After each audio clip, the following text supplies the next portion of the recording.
قسمت سوم از کتاب دشوار.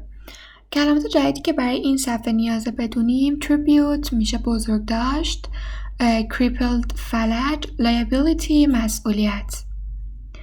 Market. It has to be fake. Fox News is saying not. Fox News would say whatever makes the most people tune into Fox News. Sure, still, what are these lines coming out of her hands? Electricity. But that's just... yeah. Where did it come from? Nigeria, I think, went up yesterday. There are a lot of nut jobs out there. Daniel, fakers, scammers. There are more videos since this one went out. There have been 4 or 5. Fake. People get excited about these things. It's what they call it a meme. You heard about that thing, Slenderman? Some girls tried to kill their friend as a tribute to him. It's terrible. It's 4 or 5 videos every hour, Margaret. Fuck, yep. Well, what do you want me to do about it? Close the schools. Can you even imagine what I'll get from the parents? Can you imagine the millions of voting parents and what they'll do if I send all their kids home today? Can you imagine what you'll get from the teachers' unions if one of their membership is injured, crippled, killed? Imagine the liability. Killed can't be certain. کلماتی که برای این صفحه نیازه clutching میشه چنگ زدن، avail فایده، eel مارماهی. Margaret stares down at her hands, clutching the edge of the desk. She's going to look like an idiot, going along with this. It has to be a stunt for a TV show. She'll be the shit for brains, the mayor who closed the schools of this major metropolitan area because of a fucking practical joke. But if she doesn't close them and something happens, Daniel will get to the governor of this great estate, who warned the mayor, who tried to convince her to do something, but all to no avail. She can practically see the tears running down his cheeks as he gives his interview via live feed from the governor's mansion. Fuck. Daniel checks his phone. They've announced closures in Lova and the Lover. He says, fine meaning? Fine meaning fine, do it, fine. I'll close them. There are 4 or 5 days where she barely goes home. She doesn't remember leaving the office or driving back or crawling into bed, although she supposes she must have done these things. The phone doesn't stop. She goes to bed clutching it and wakes up holding it. Bobby has the girls, so she doesn't need to think about them, and God forgive her, they don't cross her mind. This thing has broken out across the world, and no one knows what the fuck is going on. To start with, there were confident faces on the TV, spokespeople from the CDC saying it was a virus, not very severe. Most of the people recovered fine, and it just looked like young girls were electrocuting people with their hands. We all know that's impossible, right? That's crazy. The news anchors laughed so hard they cracked their makeup. Just for fun, they brought in a couple of marine biologists to talk about electric eels and their body pattern. A guy with a bird, a gal with glasses, a aquarium fish in a tank makes for a solid morning segment. Did you know the guy who invented the battery was inspired by looking at the bodies of electric eels?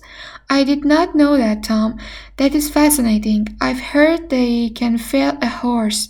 You're kidding? I'd never have imagined it. Apparently, a lab in Japan powered their Christmas trees lights from a tank of electric eels.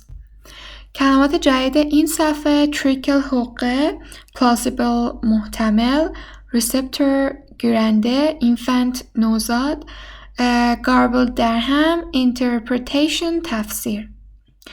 We can't do that with these girls now, can we? I would think not. Christian, I would think not. Although doesn't Christmas seem to come early every year? And now the weather and the ones. Margaret and the office of the mayor take it seriously days before the news desks understand that it's real. They're the ones who get the early reports of fighting in the playgrounds, a strange new kind of fighting which leaves boys, mostly boys, sometimes girls, breathless and twitching, with scars like unfurling leaves winding up their arms or legs or across the soft flesh of their middles. Their first thought after disease is a new weapon, something these kids are bringing into schools, but as the first week trickles into the second, they know that's not it.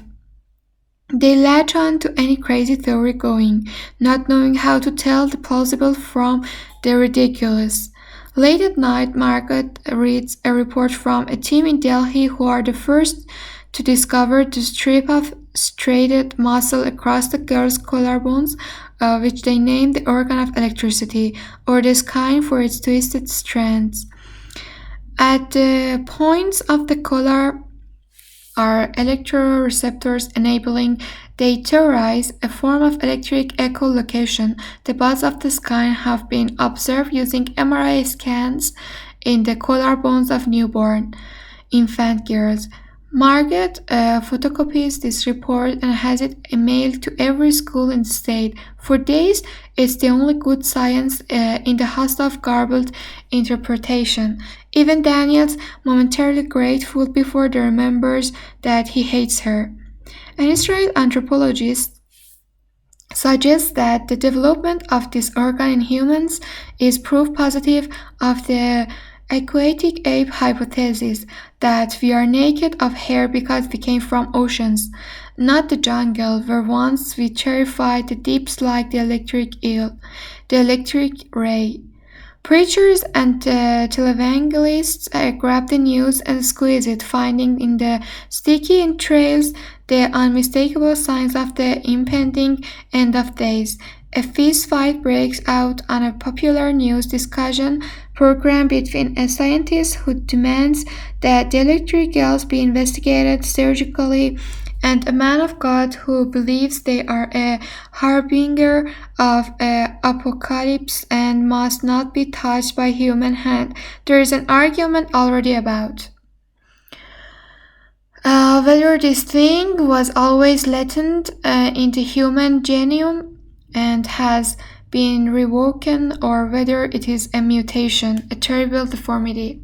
کلمات جدید latent نهفته mutation جهش winged بالدار.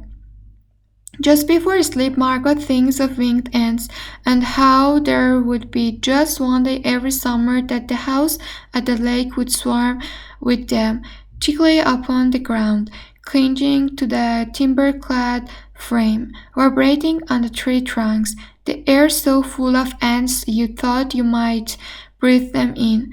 They live underground, those ants, all year long, entirely alone. They grow from their eggs, they eat what dust and seeds or something, and they wait and wait. And one day, when the temperature has been just right for the right number of days, and when the moisture is just so, they all take to the air at once. To find each other, Margaret couldn't tell this kind of thought to anyone else. They think she'd gone crazy from the stress, and God knows there are enough people looking to replace her anyway. Still, she lies in bed after a day of dealing with reports of burned kids and kids with scissors and girl gangs fighting and being taken into custody for their own protection and things. Why now? Why right now? And she comes up again and again with those ants, biding their time, waiting for the spring. 3 weeks in, she get a call from Bobby to say that Jocelyn been caught fighting. They'd separated the boys from the girls on the 5th day. It seemed obvious. When they worked out, the girls were doing it. Already there are parents telling their boys not to go out alone, not to stray too far. Once you've seen it happen, says a grey-faced woman on TV. I saw a girl in the park doing that to a boy for no reason. He was bleeding from the eyes. The eyes. Once you've seen that happen, no mom would let her boys out of her sight. Things couldn't stay closed forever, they recognized. Boys-only buses took them safely to boys-only schools. They fell into it as easily. You only had to see a few videos online for the fear to hit you in the throat. But for the girls, it has not been so simple. You cannot keep them from each other. Some of them are angry and some of them are mean. And now the thing is out in the open. Some are vying to prove their strength and skill. There have been injuries and accidents. One girl has been struck blind by another. The teachers are afraid. Television pundits are saying, lock them all up, maximum security. Pundit معنیش دانشمند میشه. It is, as far as anyone can tell, all of the girls of about 15 years old. As near to all as makes no difference. They can't lock them all up. It makes no sense. Still, people are asking for it. Now Jocelyn's been caught fighting. The press have it before Margaret can make her way home to see her daughter. News trucks are setting up on her front lawn when she arrives. Madam Mayor, would you care to comment on the rumors that your daughter has put a boy in the hospital? No, she would not care to comment. Bobby is in the living room with Maddie. She's sitting on the couch between his legs, drinking her milk and watching Powerpuff Girls. She looks up as her mother comes in but doesn't move, flicks her eyes back to the TV set. 10 going on 15. Okay, Margaret, kisses the top of Maddie's head. Even as Maddie tries to look around her, back to scream, Bobby squeezes Margaret's hand. Where's Joss? Upstairs, and she's as scared as anyone. Yeah. Margaret closes the door of the bedroom softly. Jocelyn is on her bed, legs stretched out. She's holding Mr. Beer. She's a child, just a child. I should have called, says Margaret, as soon as it started. I'm sorry. Jocelyn's near to tears. Margaret sits on the bed gently, as if not to tip her full pail over. Dad says you haven't hurt anyone, not badly. There's a pause, but Joss doesn't say anything, so Margaret just keeps talking. There were 3 other girls. I know they started it. That boy should never have been near you. They've been checked out at John Muir. You just gave the kid a scare. I know. All right, verbal communication, start. Was that the first time you've done it? Jocelyn rolls her eyes. She plucks at the comforter with one hand. This is brand new to both of us, okay? How long have you been doing it? She mutters to so low that Margaret can barely hear. 6 months? 6 months? Mistake. Never expressed incredulity, never alarm. Jocelyn draws her knees up. I'm sorry, says Margaret. It's a surprise, that's all. Joss frowns. Plenty of girls started it before I did. It was kind of funny when it started, like static electricity. Static electricity? What was it? You comb your hair and stuck a balloon to it? An activity for bored 6-year-olds at birthday parties? It was this funny, crazy thing girls were doing. There were secret videos online how to do trickles with it. It's this exact moment, yes, when any secret you have from your parents becomes precious. Anything you know that they've never heard of. How did it? How did you learn to do it? Joss says, I don't know, I just felt I could do it, okay? It's like a sort of twist. Why didn't you say anything? Why didn't you tell me? She looks through the window to the lawn beyond the high back fence. Men and women with cameras are already gathering. I don't know. Margaret remembers trying to talk to her own mother about boys or the stuff that happened at parties, about how far was too far, where a boy's hand should stop. She remembers the absolute impossibility of those conversations. Show me. Just narrows her eyes. I can't. I'd hurt you. Have you been practicing? Can you control it well enough to know you wouldn't kill me or give me a fit? Just takes a deep breath, puffs her cheeks out, lets the breath out slowly. Yes. Splintering معنیش انشعاب میشه و نوشیدنی تهوع. Her mother nods. This is the girl she knows, consciousness and serious. Still just. Then show me. I can't control it well enough for it not to hurt, okay? How much will it hurt? Just plays her fingers wide, looks at her palms. Mine comes and goes. Sometimes it's strong, sometimes nothing. Margaret presses her lips together. Okay. Just extends her hand, then pulls it back. I don't want to. There was a time when every crevice of this child's body was Margaret's clean to care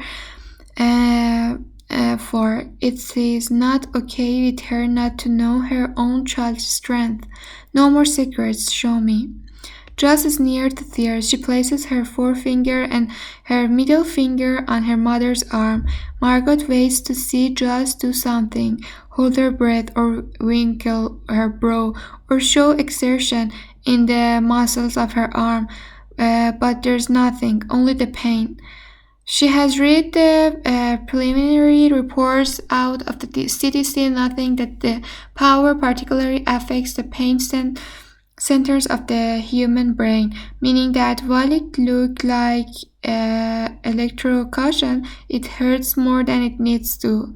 It is a targeted pulse which sets up a response in the boy's pain receptors. Nonetheless, she'd expected it to look like something, to see her flesh crisping and wrinkling, or to watch the arcing current quick as a snake's bite. Instead, she smells the scent of wet leaves after a rainstorm, an apple orchard with the windfalls turning through roads, just as it was on her parents' farm. And then it hurts. From the place on her forearm where Joss is touching her, it starts as a dull bone ache, the flu traveling through the muscles and joints. It depends. Something is cracking her bone, twisting it, bending it, and she wants to tell Joss to stop, but she can't open her mouth. It burrows through the bone like it's splintering apart from the inside. She can't stop herself seeing a tumor, a solid sticky lump bursting out through the marrow of her arm, splitting the ulna and the radius to sharp fragments. She feels sick. She wants to cry out. The pain radiates across her arm and nauseatingly through her body. There's not a part of her it hasn't touched now. She feels it echo in her head and down her spine, across her back, around the throat and out, spreading across her collarbone. Instinctively به صورت غریزی concentric متحدالمرکز و comforter راحت کننده. The collarbone, it has only been a few seconds, but the moments have elongated. Only pain can bring such attention to the body. This is how Margaret notices the answering echo in her chest, among the forests and mountains of pain. A chiming note along her collarbone, like answering to like. It reminds her of something, a game she played when she was a girl. How funny. She hasn't thought of the game in years. She never told anyone about it. She knew she mustn't, although she couldn't say how she knew. In the game, she was a witch, and she could make a ball of light in the palm of her hand. Her brothers played that they were spacemen with plastic ray guns they'd bought with cereal packet tokens, but the little game she'd played entirely by herself among the beech trees along the rim of their property was different. In her game, she didn't need a gun or a space helmet or lightsaber. In the game Margaret played when she was a child, she was enough all by herself. There's a tingling feeling in her chest and arms and hands, like a dead arm waking up. The pain is not gone now, but it is irrelevant. Something else is happening. Instinctively, she digs her hands into Jocelyn's patchwork comforter. She smells the scent of the beech trees, as if she were back beneath their woody protection, their musk of old timber and wet lawn. She sendeth her lightning even unto the ends of the earth. When she opens her eyes, there is a pattern around each of her hands, concentric circles, light and dark, burned into the comforter where her hands clutch it. And she knows, she felt that twist, and she remembers that maybe she has always known it, and it has always belonged to her, hers to cup in her hand, hers the command to strike. Oh God, she says, oh God.